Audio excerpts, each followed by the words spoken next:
Mummy ఇంట్లోకి బయటకి అయింది. అబ్బా డాడీ వేడి వేడిగా పకోడీలు చేసేవా? చలి బాగా పెడుతుంది కదా. అబ్బా మంచిగా అది ఇంట్లోకి వెళ్ళి బయటకు అయిందని సంతోషంగా ఉందామంటే ఈడొక్కడు పకోడీలట. నాకు పకోడీలు లేరని చెప్తే ఏమన్నా అనుకుంటాడేమో.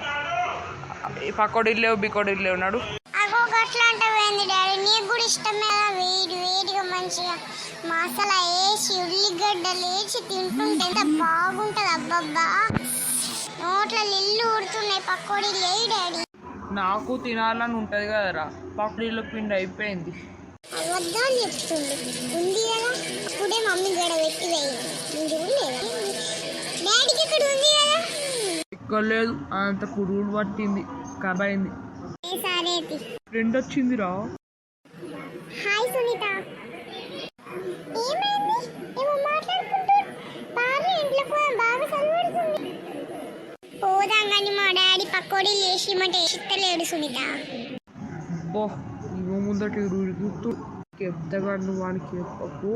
నాకు పకోడీలు చెయ్యరాదు. అయ్యో గింతేనా? నేను చేసి తప్ప ఇంట్లోకి. అగో నీకు వేయచ్చా? నాకెందుకే రాదు?